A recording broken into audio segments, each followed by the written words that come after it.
Did I get the point? Yes. Was that the point? I made us a little different, but yes, it was the point. So we can start now. Yes. So this is the official start of the show. The official start of the year-end review here. Sure.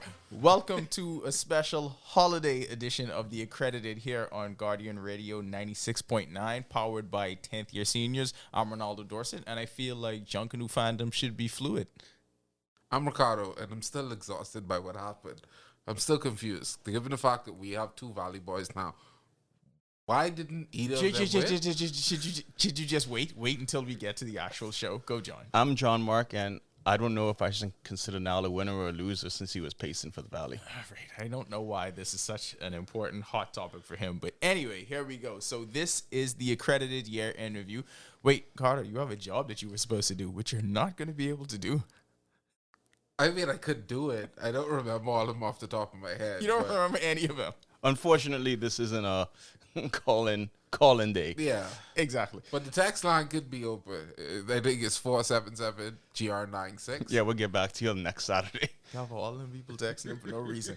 But anyway, so this is the final show of 2024. So we want to get into the top storylines of the sports year, or you could have some non-sports topics creeping their way in there like we already alluded to in the opener. So here's how we're going to do this. We have a list of the top 5 storylines that we feel were the most impactful in the Bahamian sports world, and then we also, each one of us is going to have one outside looking in. So 3 OLIs, 5 main topics. We're going to split it somehow to fit into this format within an hour, because with these we can go on for like 2 hours. But here we go.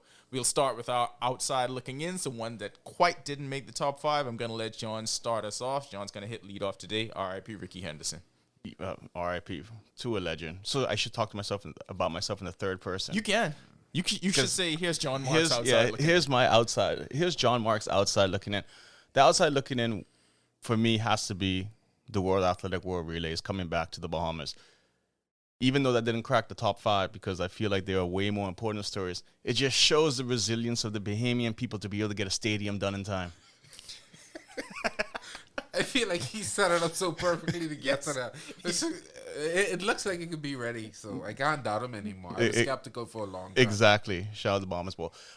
No, but it was just, you have your main athletes here. Stevie Gardner and Sharnae Miller-Weeble are going to be the mainstays of our top of the top athletes to be able to get us to qualify for the Paris Olympics. It was a controversy going on because of always controversy where Shania Adderley was able to come in and help get a national record, and that was advocates always going to be should have been the faster one, should have been her who helped with the process. What a year for her, right? Yeah, no, you forget the Olympic controversy started right there. She's going to Liberty, right? Guess who's coming into town? The Liberty Flames, Bahamas Bowl. There's always a through line to the Bahamas Bowl for us for some reason. For some strange reason. No, but it's something where, you get in the circles and you talk about it. And did she belong to be on the team? Personally, I feel like yes, she did. But also I understand the time thing because we're basketball, and we'll get into that a little later because that's on our list. But she helped the Bahamas get a national record. There's been no other quartet in the Bahamas to run that fast. Right. So for people saying you go with the fastest person, I agree, but also I'm a loyalty type person where I feel that she was able to get us there, and you should reward people who help you get. Even though you're not going to win the Olympics, I don't think we had a chance of winning the Olympics, even with our full strength team. You got to give that reward sometimes, because making the Olympics sometimes is that step to help the future. And that kind of proved the only thing that Bahamians love more than track and field is arguing about things, and the World Relays gave them everything that they needed. I guarantee you we will go to not every Olympic. Of course. Olympics. Anytime. Cardo, outside looking in. Actually, you know what? Let me go before you go. I mean, I can do a quick... I'm gonna go next. Okay. So my OLI is gonna be Carifta Swimming, winning their, which seems like their 117th meet in a row. 800 million. So huge for Bahamas Aquatics. But no, in the same vein of us rushing to get the track ready for the World Relays, same thing happened with Carifta Swimming. I feel like it was up until, a day or two before the pool was actually filled. It was completed. Yeah. Resilience. Resilient. We got it done in the 11th hour, and this this Bahamas Aquatics program, which has been dominant over the last 6 years. I'm going to even stretch it back to 7 years before they actually won one. So I think that's. But when it's you a gotta start process. You timing should these say things. 10 years because really. it took a process to build where they are. Like, you just don't magically start winning 6 in a row. You have to build a foundation. You know who you got to send a shout out to? Shout out to Carifta Swimming for actually separating the French colonies countries. So now, instead of them just having one team, now you got to split up and you got to swim for your own country. And ever since, we've been killing it. Yeah. Kato, yeah, outside looking in. Is my turn? Yeah, sure. I mean, in the words of Sean Jay-Z Carter, nobody wins when family feuds. Yeah. And it's been a traumatic year for everybody in the Junkanoo circle. Not for everybody. Well, except the Saxons, because they did. I drove and there was somebody doing an interview for them talking about the win this past week, and the tone he took was next level. He basically declaring that we could just run it up until they make up their mind. So they're going to do Carifta Swimming.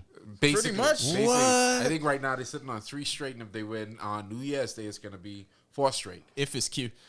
Anyway, So they're doing what Patrick Mahomes wants to do. definitely. Pretty much. Definitely. Same flex. But it's been turmoil. This is the first, well, not the first, but one of the biggest Junkanoo matters to ever make it to legal proceedings. I think everyone Old timer softball I made just legal I was proceedings about too. to say, they got some catching up to do to get to old timer softball. Oh, boy. But no, everybody is hoping for resolution somewhere along the line. Not everybody. Again, except the Saxons. I think even one family is trying to figure out if y'all can make this make sense, because everybody understand how important the Valley Boys is to the overall Junkanoo concept. So I to put it in short words, I don't think they're capable of winning a parade individually, the Way Forward or the World Famous. So hopefully sometime in the coming year, they can find a way to bring it back together. And I feel bring like closure to this we're gonna model. dive into this a little later on in the second half. Do we have a soundboard for when we announce each one of our top 5s? I feel like we should have some triumphant. Can we fix it in post? Okay, don't worry about it.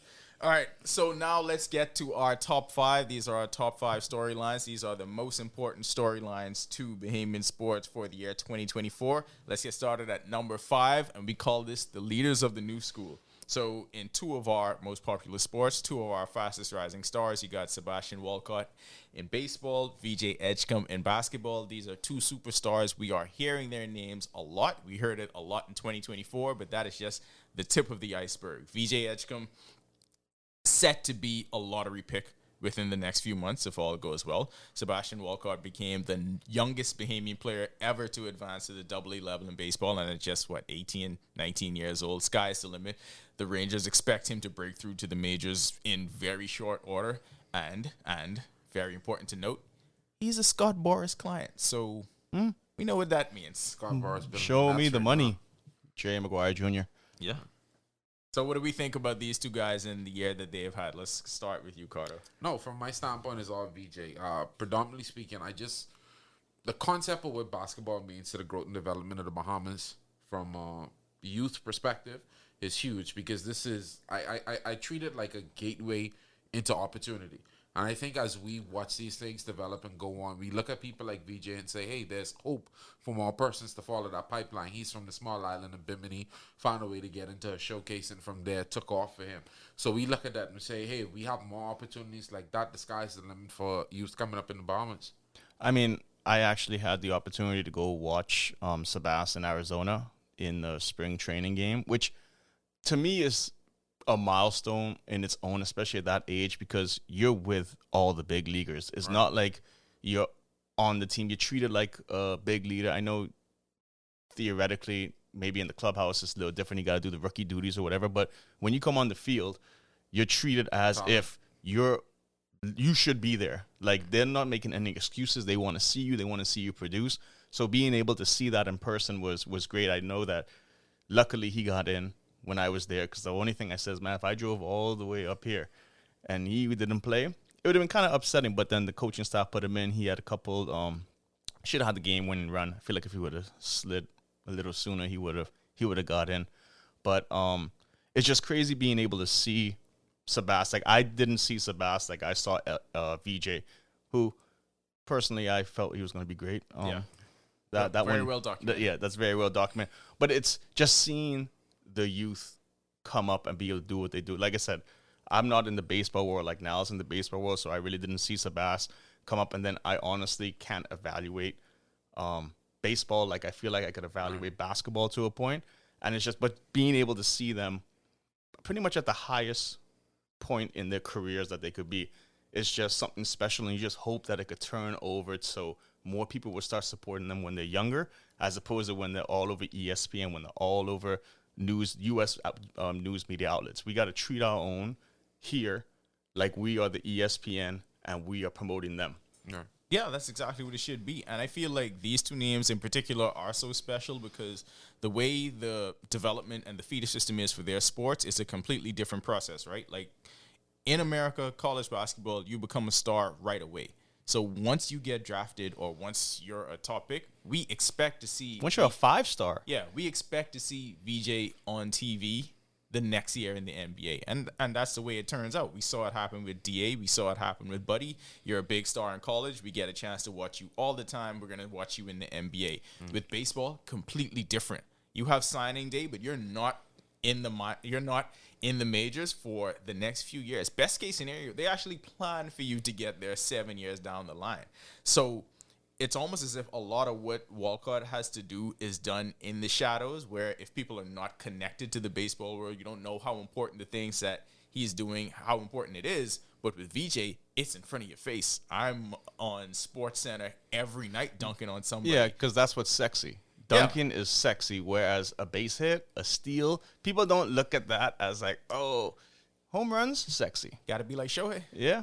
That's what it is. But I mean, they are both poised for superstardom in their respective fields. And what's interesting about this is how the development happened. And that's something you could always get to with these two different ones, right? So you have VJ, who in team sports in the Bahamas, this is the way it's done. You got to leave early.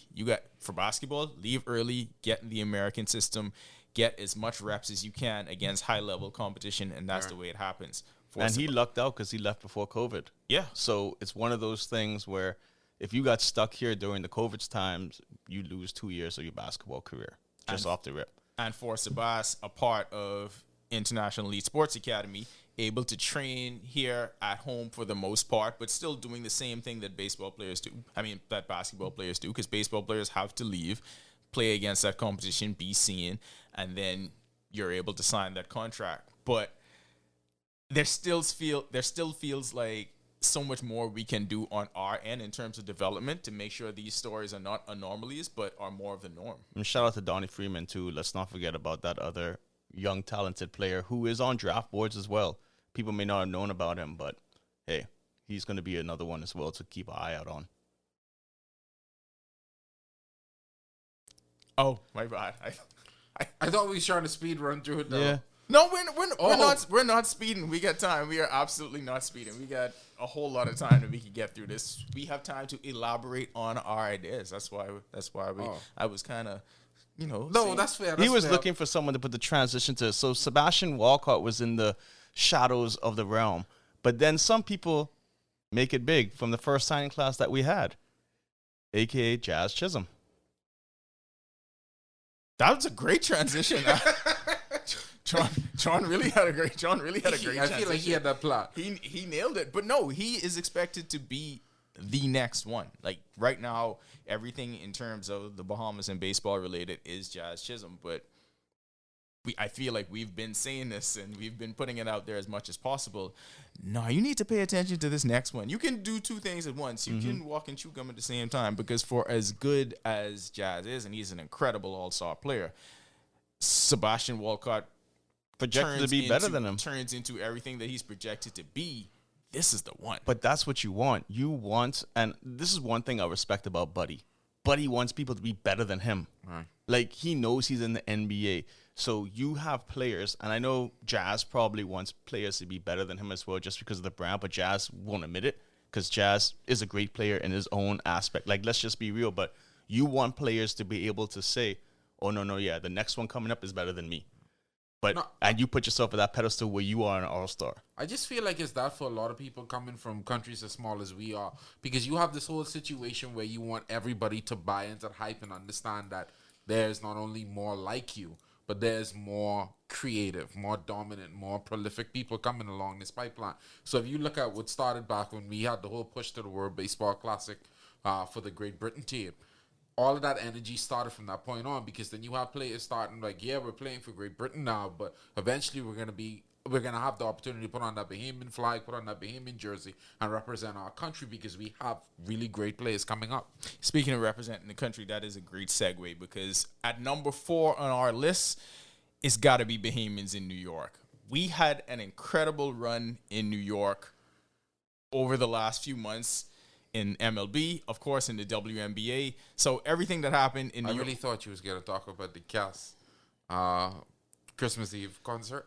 Oh, Because when you said Bahamians in New York, I felt like the whole Caribbean. Anyway, we can talk about that later. Keep going. We can talk about it now. Please elaborate. No, it's just, they had a concert and they took over Brooklyn. Like after they had a fete in 20-degree weather. Who had a concert? Cass. The Oh. So when you said it, I was like, Bahamians was at the concert too. Yeah. But that's a Caribbean thing. Like when, and this is one thing that I love about our culture. So for example, jazz, you know that you have, and I always tell people it's 30 million. Like we may be an island of 400,000, but you put someone on a pedestal from the Caribbean, like how we cheer in the Olympics. It's your country, your region, anybody else, then USA. So let's give the people quickly a rundown of everything that happened in New York, because this was like the first Avengers for us. So you had Jonquil and the New York Liberty winning the first WNBA title in franchise history. JJ winning Finals MVP, of course. You had Jazz getting traded to the Yankees, probably the most well-known sports franchise there is, making a run at the World Series, making history, and nearly becoming the second Bahamian to win a World Series title. But their run towards it, you know what it's like in October when. And let's not forget about Anton and the Mets. Yeah, so Anton, of course, Anton Richardson. You just can't get there. I mean, yeah, that's on the list. Anton Richardson becoming the first Bahamian to coach during the MLB. Well, this is his second time getting into the MLB playoffs, but him making the move to the Mets in the offseason, and you saw the run that the Mets had. They'll probably have another one after adding Juan Soto. And one that we forget happened in New York as well was when Devin first broke the hurdles record, and that came at the Millrose Games in March, I want to say, or perhaps earlier. But anyway. So what you're saying is the same with how we own Argentina. We've been owning New York. We've been owning New York. It's been a lot of great things happening for Bahamians emerging out of New York. I want to get the favorites from each one of you guys during that stretch, because there's a lot. That's 4 major ones right there. We could even go further into it, because VJ won Gatorade Player of the Year for New York for the second consecutive year, but he already had a segment. But what's the favorite for you guys? For me, it would always be Jonquil, because she's been so close to it so many times. Yeah. Like, you've seen her develop. You've seen her get the I don't want to call it the bad pushback locally. She's been through so much. No, that's what it was, though, Carter. Like, we don't have to shield them from it. Fair. But she's been through so much, and for somebody that's worked as hard as her to not only put that sport on the map, because when you think about women's basketball, they have had years and years of just dull play since the Lisa Leslie days back in the day. Now for them to come all the way back up here, and you have somebody like JJ being a forebearer.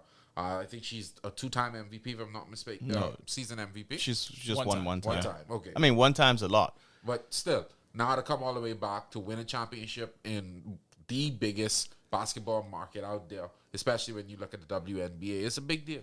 I mean, I agree with Cardo, but you could, like I said, everything Cardo said is on point. I just know following JJ her entire career, when she was in Connecticut, knowing she was the person on the team, taking teams to championships, just falling short every time. For her to finally get that's just such a big deal. But also, you got to think of Devin. Devin has had injuries. Devin came back from an injury that no one thought, oh, she's never going to get back to full recovery, all that stuff. And then she goes and she breaks the world record. And what was the worst part was she broke the world record. I mean, worst part for how you say it. She broke a world record, then someone tied it the next day. You know, so it was like, oh, she got the world record. But then she came out, and then she broke the world record again, and she smashes the world record. Because you remember, tenths of a second hundredth of a second, still a big deal in track and field. So for her to be able to come back from all the downs that she's had, to be able to come and get a world record, because a world record ain't no easy feat. That was, 21-year-old world record, somewhere around there. So let's hope that this stands for another 10, 15 years, but still, I still feel because she has that world record in her name, because, it's eventually will get beaten. We don't know when, but people are getting bigger, faster, stronger. Training's getting better. Science is getting better with shoes and the track. Everything just gets faster. But for her to be able to have that world record on her resume, that's just a huge, huge deal. And for me, the biggest aspect, I'm gonna take this one. I gotta take the MLB guys. So I'll start with Antoine. So for him, I think, and a lot of young kids, their baseball dream obviously is to play it. I think no matter what sport it is that you grow up playing, the dream is to play that professionally. I think guys like Antoine Richardson, guys like Ethan Bain in the front office with the Chicago White Sox opens up an entirely different new door to a whole lot of youth, because your baseball career can be, if you're lucky enough to make it to the majors and all things break right, maybe 10, 12, 15 years. Well, as a first base coach and working himself up into the front office, who knows how long Antoine's career could be in that respect. So the business of baseball is something that's going to be very crucial and very important for, I think, a whole lot of the younger generation to realize that they have access to that, and Antoine's the forebearer for that. On the field, everything that Jazz went through as a Marlin, the rocky breakup in the Needed breakup. the clubhouse, needed on both sides. By the way, the Marlins always a franchise that's reeling. Jazz is pretty much just playing out the string, and you wondered where he would go. And I remember during the process where he was going to get moved, because the Marlins were shopping everybody, and it seemed like there were a whole lot of negative reports being put out there about him, saying he's what kind of teammate he is, and none of this was actually coming from people in the clubhouse. And I remember reading those thinking someone is trying to taint his trade value. So he goes to the Yankees, and everyone is saying how he's not going to fit in with this. When you think of the Yankees, you think structure. You famously know that you can't have facial hair, you can't do this, you can't do that. Everything, you don't even have names on the back of your jersey because everything is bigger than you. It's about the pinstripes. Well, Jazz goes there and absolutely fits in and becomes exactly what that franchise needed in that moment. Beloved in the clubhouse, beloved by the fans, and on the field had probably one of the greatest starts you could possibly have. And I feel like that start was so good, he was able to ride out the waves of the obvious ebbs and flows that these things go, because when he went in the slump, he had built up so much capital already that he was okay to withstand that. And I just thought him going there with the biggest spotlight on him, knowing how he is, he was able to get out of that relatively unscathed and had the best season of his career. And we know it's the Yankees, but you know who loves that? New Yorkers. Yeah. New Yorkers love that. Like, New Yorkers love that he's wearing these kicks and he's dressing up a certain way, and he's not scared. This is one thing about Jazz. The old school mentality of baseball is outdated, prehistoric, makes no sense. Oh, these are the unwritten rules of baseball. I love how the new generation is just like, yo, I'm playing a kid's game, making money, and I want to have fun. Yeah. We want to make baseball fun. Like I said, people looked at baseball and be like, baseball is boring because it's too long. But now baseball has these, like, even Ohtani, like, even though he's silent, he's on the field doing what he has to do. Japanese people are so respectful, it's insane. But it's like, They love honor so much, right? Boy, they love it so much. But it's like, you have people like him. Then you have Acuna, who is out there. Jazz, who is speak his mind and doesn't care because he knows he belongs. That's that's the biggest thing. These old school baseball people, they got to realize the new school's here, and you got to respect the way that they're going to transition the game to the masses. Right. And that's what it's about. It's about mass appeal, because you hear this all the time. Baseball's top fans are dying out, are a dying breed. But the way younger players now present the game, Bryce Harper was the forebearer of this a few years ago, when I remember he was wearing all the shirts in the merch saying, let the kids play. Yeah. Mm-hmm. But for me, putting all these stories into perspective and putting them in the right context, you quickly realize for the Bahamian stars in New York, this has been a year about resilience, overcoming a lot of obstacles, finding your way back in the case of Devin, and trying to bring it back to the idea that we can not only survive that, we could go on and be successful in in all of our individual sports. We finish the countdown when we return. For now, we head into the half.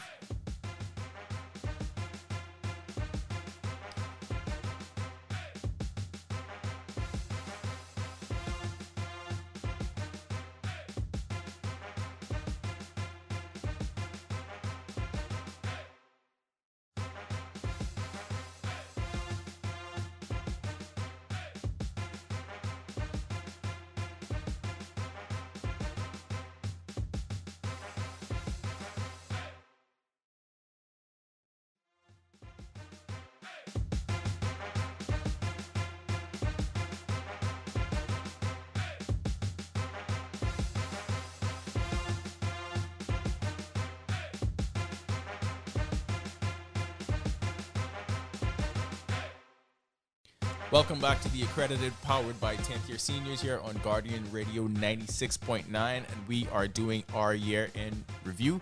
Is it year-end or year-in? Year-end. Year-end review. I feel like some people say year-in. They might. Payments do. It's Whatever you wish it to be, it is something that we're just highlighting what happened throughout the year. I'm Ronaldo, and I don't know if it's year-end or year-in. I'm Ricardo, and I'm very, very confident that it's end. I'm John Mark, and the next topic is my specialty. So as you were listening before the break, you heard us give our LOIs. We started our top 5 countdown of the top Bahamian sports storylines of the year. Let's to recap that quickly. Number 5, leaders of the new school, VJ Edgecombe and Sebastian Walcott's rise to superstardom. At number 4, we had Bahamians in New York, which I'm certain we're going to get to later. And we continue the countdown here at number 3, our senior men's national basketball team and their run at almost Olympic qualification. No, I still call it their run of history. The entire process was historic. It for us, it was probably the biggest. It's the biggest basketball story I've ever seen in my lifetime. From a local standpoint, I was about you to had the say, glory it years wasn't of Rick Kobe. Fox. I wasn't around during the Michael Thompson years, but from a basketball standpoint, it's the most in tune that I've ever seen the entire culture in one moment, just all coming together. You know why this was bigger than all of them? And we've seen all of those guys that you named. We saw them succeed individually, but we saw Michael Thompson do that in a Laker jersey. We seen Buddy do it in multiple different NBA jerseys. This was the first time for basketball that people got to drape themselves in the flag and have that nationalism that you experienced during the Olympics. And we just pulling for country first. We don't normally get that at this level. And they were setting history at every single point. It was the greatest collection of Bahamian basketball talent we've ever seen assembled. On and off the court. I never thought I would hear that phrase. That's crazy that you say it like that. Yeah, I no. never thought I would hear that phrase. The greatest collection of Bahamian basketball. And That's wild. the crazy thing is, it can be better. Yeah. Like We that- haven't even maxed out. Yeah, that's the thing. It can be better. But, I already alluded to, I'm an expert on this topic. What people have to realize is the beginning. The beginning of this wasn't just hey, we got all these players. No. We're at this level. We're going to qualify for the Olympics. Right. It was the level of being there in 2018 when we started the World, when FIBA changed the system to try to have a World Cup to make sense. And the Bahamas and USVI, the two English-speaking Caribbean countries, were the only ones in there. And we're making ways and making ways.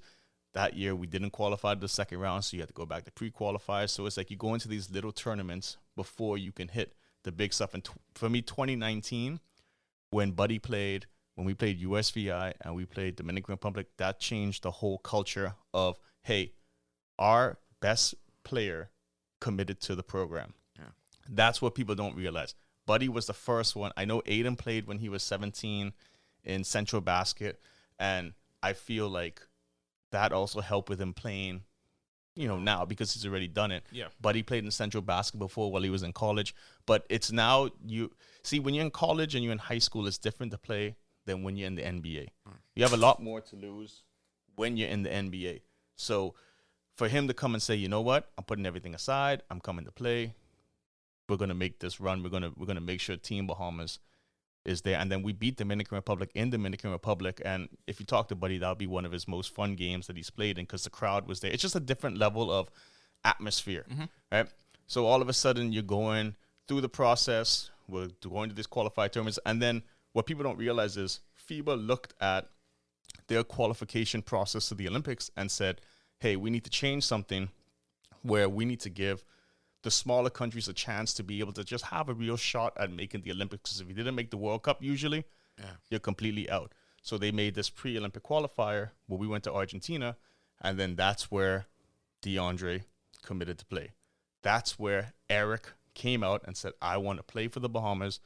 We need to do what we have to do to get me to play. And that is, to me, you have those steps, and then you have everyone committing 2 years ago. So those names John mentioned, of course, Buddy, DeAndre Ayton, Eric Gordon led the Bahamas to a runner-up finish at the final FIBA Olympic qualifying tournament that happened in Valencia, Spain. So they improved the Bahamas' ranking to number 52. And on that run, we beat number 20 Finland, number 17 Poland, and number 29, Lebanon. So 3 ranked countries, and I think this was our first time beating European teams. Yeah, as it was well. the first time. So when we went to, and this is what I tell people, it is insane to think about that we were invited to an international friendly in Greece to play Montenegro and Yanis them. Like, no, you just gotta be real with it. Like, we're invited to a tournament. They knew the team we put out there wasn't going to be the team because everyone's just getting the You're flow. holding your cards close Exactly. to the vest. You're not gonna go in those friendlies and play DA and play Buddy big minutes or play Eric Gordon big minutes. Exactly, because you're waiting for the big real show. tournament. Yeah. So what happens with the ranking system is we're ranked so low because we have to qualify for X tournaments to be able to get the ranking to go up. Like, we need to go to the AmeriCup. The AmeriCup is worth more points than it's a long thing. But when we got to Spain, it wasn't the Bahamas doesn't belong. It's like, that's the team we have to watch out for. Yeah. Like, between the other teams, like the respect inside the basketball circles was no. Bahamas isn't coming here to just participate or whatever. The Bahamas has a chance to win. Even the people in Spain, we were the biggest worry. And look, when you think of Spanish basketball, we all remember watching the USA struggle to beat Spain in one of, I think, probably one of the greatest Olympic moments. Yeah, we watched Kobe had to take over and struggle to beat Spain. So when you think of it on that level, we were neck and neck with them.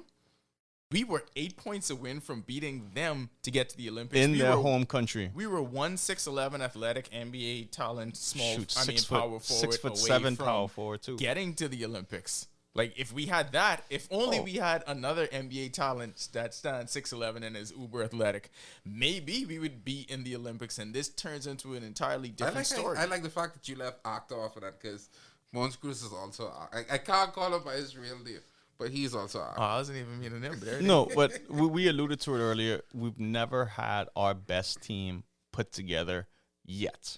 Yeah. And I keep saying yet because the day that it does happen, sports is funny. We will compete with the top of the top in the world. USA, Canada, Slovenia, maybe Germany. Those are countries that are like a stranglehold right now for like the top 4, in my opinion. They're the top 4 in the world. That's what it is. Yeah. Everyone else, if we have a full squad, we could beat anyone in the world. Let's just put it that way. I was about to say, I feel like no. full strength, Yeah. we run with Germany. Yeah, we could beat anyone in the world at full strength. But then you got to Canada see in the USA. you got to see up to top 5. Once we have our team together, even the same team we had in Spain, we'll compete and we might beat, it'll be a 50-50 chance. So for the uninitiated, how far are we away from that team that you keep referring to being We're not that far away. One or two players away. It's right there. But see, it's less. It's 1 or 2 years away. Because right now we're in the AmeriCup cycle. So we got to see if we can make AmeriCup. If we don't make AmeriCup, that doesn't stop the Olympic. Like what we're playing right now doesn't, and this is what Behemoth's got to understand. The process is when the World Cup cycle comes, that's when the process starts over to qualify for for the Olympics. So I feel we're going to be having our strongest teams ever, and even in the non-summer windows where we have the NBA players, to be able to qualify. You got to be top 7 in the region. Right. I think with the Dayton Aubreys coming up, you got Franco, he's out of school. Garvin's out of school. Sammy's out of school. Mart Harvey, Nathaniel Bastian's playing well. You have these young players that you're going to be able to plug in. Dominic Bridgewater, I could go on. You have these young players you could plug in to be able to help get you to this World Cup. And you remember all these rankings that these teams have. When you make the World Cup, you jump up 20, 30 rankings off the bat. Like, that's what it is. We make the World Cup, we're a top 20 team in the world. And with the talent we have, I think that is where we actually belong Just to from be. a fanatic standpoint, I have to ask, when the Federation can make the Bahamas jersey available for sale? Because I know some people that need one. That's a good question. It would be a great revenue generator, yeah, wouldn't it? Yeah. I agree. You need one number 7 or something like Because you can buy USA basketball merch anywhere. Yeah. I've seen people wear it. It only makes sense, right? Make it happen. Talk down to make it happen. All right, talk to somebody. Talk to some people here. Wait, is it Anta or Puma that is? Anta. See, talk down to make it happen. Let's move on to number 2. We alluded to it early in the Bahamians in New York, but of course we got to get more in-depth into it because it was such a historic achievement. Number 2 on our list, delayed, not denied. This was the phrase said by Jonquil Jones when she got her MVP award following the WNBA Finals. And just to recap her year, I called it the perfect ending to a season. She's already a Hall of Famer. We know that much. She already has so many things on the list of first for a Bahamian basketball player, and we always call her, and it's easy, not even a hot take, but the most accomplished Bahamian basketball player in history. There's nobody else whose resume comes even remotely close. We said earlier, just the second season in New York leads New York to their first WNBA title, and with all of the star power in that city, it was Jonquil that was the engine that made this team go. One Finals MVP, averaging 17.8 points and 7.8 rebounds per game in the Finals. It was her star-making moment, and even with Breanna Stewart, even with Sabrina Ionescu, it was the JJ show, and she got the MVP trophy for it. No facts. I think that's always the thing a lot of people leave out of that conversation. For her, when she was brought in from Connecticut, she was not meant to be the star. She was meant to be Chris Bosh. Exactly. Yeah. But she was the person that they leaned on going down the playoff stretch because they know the tenure that she had. They know that the elk that she had talent that really put them over the edge. So you had a lot of players that leaned on her during that playoff run. I mean, my favorite thing is she was just so consistent. Like, throughout, you knew what you were getting out of JJ throughout the entire season. You know what you're going to... It's just... I was so happy. Now we could talk about all the voice notes that I sent about how passionate. We cannot talk about this. How passionate I got during these games. I have to, But to protect you, we're not going to talk about those voice notes ever again. For me, the whole thing was, I wanted it so bad for JJ, like for her to win it, because I've seen her get there. I've gone to a WNBA Finals, and I've seen her take it to a Game 5 and not be able to close it out. I've seen her have the best team in the WNBA and not be able to close it out. Like, that's how basketball works. So for her to, and not just for her to get the award, I feel like for the people who voted for the award to recognize how important she was, even though she didn't have the fancy, 30 points a game or the double-double, they could see that she was the catalyst of why they won. You know what a big part of it is? Well, yes, offensively, they always worked better when they ran through her. She didn't always have to be the one taking the shot, but when she was the one making the decisions, things worked better. We saw how much Breanna Stewart had some games where she struggled down the stretch. Same thing with Sabrina Ionescu. But like you said, JJ was the most consistent. And then on the defensive end, she was matched up against probably another MVP candidate in Nafisa Collier. And she had to do so much. If Minnesota wins, she would have won. And so JJ had to do more on both ends of the floor than anyone else had to do. So for her to have that moment in a season where she was also obviously an all-star again, named to the all-WNBA second team and the all-defensive second team. So all the accolades. I don't understand the latter though. I don't understand the all defensive second team. Well, they owe her a defensive player of the year. I don't know when she can get that one, but they owe her one. She needs to get that so she could have all the awards from the WNBA. And they stole the All-Star Game MVP from her that one year. And then she came home. Yep. She got a mural though. Hey, she did get a mural. I drive around and wrong about look at it often. Yeah, I always see it up there. I wonder, like, if it's the actual outdoor paint they use because it's been raining a lot lately. I hope it doesn't. It is. Yeah, it looks gonna be up there a while. Yeah. It still looks. I didn't understand why they didn't do the whole side of the building, but I saw separate conversation. Well, maybe they were waiting for someone else to win a championship this year. That would have been it. That would have been it. To use it. You can't just use all the space. That's true. But no, it's JJ came home. I feel like Freeport would have been more of her happiness because that's home. Yeah. Like, that's what people got to realize. Like, but they ruined all of the happiness, John. I understand they ruined that all the happiness with the stupidity, nonsense. With stupidity. But I still feel that that's what people got to realize. Like, Nassau wasn't going to be as celebratory as Freeport was going to be because they watched her grow. Exactly, they watched her grow. They seen her play. They seen her at St. George's Gym playing. So, kind of what happens with all Bahamian athletes, right? And we give them to the world. The world loves them. But the place where you are from, like, we can all love watching Buddy play. It's not going to be the same as people from 8 Mile Rock. It's just not going to be. That's just going to be like Bimini with VJ. I was going to say, same thing with Bimini and VJ. We will all have a sense of pride. Yeah, VJ, but it'll be different people from Bimini. People from Moores Island, people from Abaco in general, when Stevie runs, that's a different feeling for them than it is. So, yeah, people in Grand Bahama, especially if you're from Holmes's Rock, a small, even within the confines of Grand Bahama, this one small community, yeah, they're going to treat this completely different because they get to say, we remember when she was this and when she was that. And yeah, she used to be on the court with the boys and was on par and better than them. And now look, we saw all of that play out on the biggest basketball What's the stage daddy in the say? world. Can you beat her on one-on-one? I mean, The answer to that is a lot of Bahamians can't. no. Let's just be real. So we move on to number 1, and when you do something as significant as a world record, that has to be the story of the year because it means you are the best ever at exactly what you did. We mentioned Devin Charlton earlier setting the world record in the 60-meter hurdles, 7.65 seconds in March at the World Indoor In Glasgow. Yeah.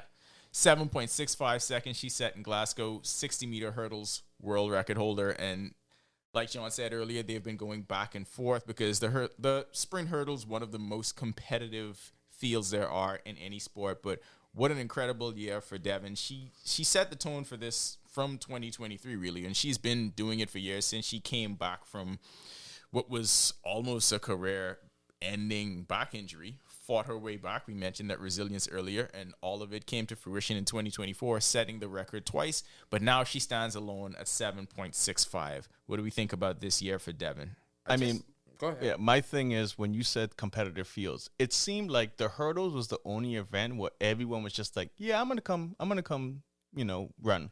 I'm gonna jump, I'm gonna do whatever or leap. Let's not get the terminology. Run over the hurdle.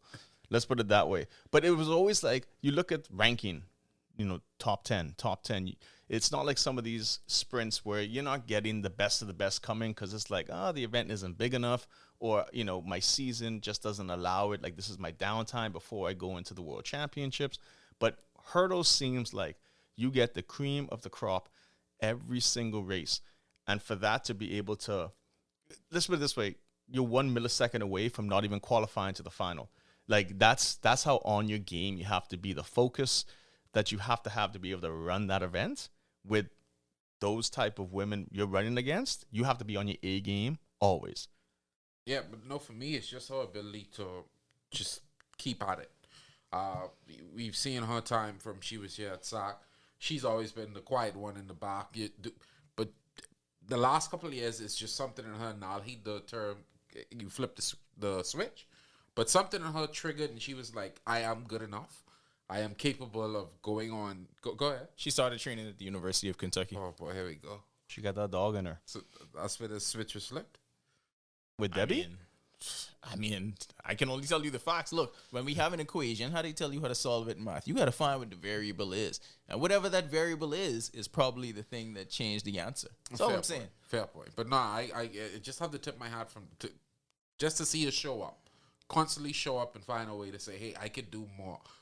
Find the right coaches, figuring out, hey, this is what I need to tweak. This is what I need to do better. And she found a way to get it done, and it's super impressive. And let's not forget that she comes back home all the time. She runs camps. But you wouldn't know that because I keep saying she's so quiet. She's so to herself. She's so reserved. She started foundation. So just to go back to recap the year, 7.67 February in New York at the Millrose Games. In March, World Indoor Championships, the 7.65 where she set the record. So that's twice in the same year. And what John alluded to, we're skipping over the Olympics. Also made the Olympic final for the second consecutive games, finished 6th in the Olympic final. But to get there, and before we get to her off the field or off the track exploits, which are amazing in their own right, but she was also the leader of just this resurgence in the hurdles, because following behind her, you had Denisha Cartwright, you had Charisma Taylor. So we had 3 Bahamians qualify for the Olympics in the 100-meter hurdles, which was an amazing feat in itself. But I feel like so much of that has to be attributed to them seeing what Devin did on the biggest stage and saying, yeah, we could follow behind in those footsteps. But let's also, if we're going to do that, Patricia Seymour, she made an Olympic final. And I know that they were similar in years when it comes to college. It's just that Devin had injuries, which didn't allow it. But they peaked at different times because of several circumstances. But that helps, like you say, with the resurgence. That's just like with jazz now. People in the baseball, Sabasco, and the people seeing VJ. This is what you need to be able to elevate your local culture of saying, I could make it and I can do it. Yeah. and putting her money where her mouth is, because like John mentioned, starting her foundation, Broken Barriers Foundation, trying to help underserved student athletes, because Devin wasn't one of the ones that needed help. She comes from structure. She comes from a sound background where she had access to all the resources she needed. Well, she's looking at the landscape, and she gave voice to it herself, saying, when you look at the Carifta teams, it's made up of private school kids. What's the difference? It's not that they're better. They have access to all the clubs and all the resources. So she forms a foundation to help the ones probably in the public school system that have talent but don't have access to those resources. And she started the funding by putting $20,000 of her own money into it. So that in itself, I mean, you could almost get number one just by doing that, because we don't have athletes just doing that on a regular basis all the time in this country. Yeah, no, it's like I said, we know DeAndre has his foundation, Buddy has his foundation, but to me, that's a little different than Devin, because track and field doesn't, I know they make money, but they're not making the money that Buddy and them, and they don't have the recognition, because Buddy could go anywhere in the world. Trust me, I know, because I've been with Buddy in plenty places, and he is recognized. Walmart? Yeah, man, all the time. No, but I think up? Nal stated it perfectly when he said that 20,000 a month. People would look at that and be like, "Oh, $20,000," but to the point you just made, for somebody in track and field, for somebody that does not do this year round, that does not make the $1 million contracts, that's a big sacrifice to say, "Hey, I'm going to put this money in a space where we actually can challenge athletes, challenge the government, challenge corporate Bahamas to say, hey, put more in this sector, because if you see all these underserved kids, if we get them to develop, if we get them to this level, we can produce more top-tier talent." And that's our number one. Devin Charlton, as your world record holder, can we spend the last 3 minutes on John Canoe? I don't want to talk about it because, like, I'm very upset about this. You do want to talk about it. Okay, I'm very upset about this idea that the Saxons will now, I think the Bahamians are saying the phrase the most winningest, or how have you pronounced it? No, they need to get one more. They tied the Valley now. Oh, is this They're like the not Lakers tied. Celtics? Yeah. Yes. Yeah, they tied. No, they're not tied. They're like So three down. what are the This roots? is No, why, they're not. This is why I hate the way we keep records in this country. They are like 3 down. So they need to win, I think. I don't believe you. 3 down Go from and which check valley? the record. They like 3 periods down. So if they win the next 3 periods, they're going to be tied with the Valley Boys. You just told us that they don't take good records, and you Yeah, just I told don't me to know go about check the the records. records. I'm buying No, into what this. happened in the last 2 days, everybody is saying they're now tied with the Valley Boys. There's still a few back.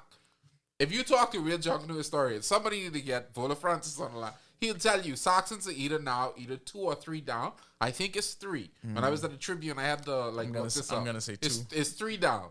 But everybody's saying Wait, they've won a lot since you were at the Tribune.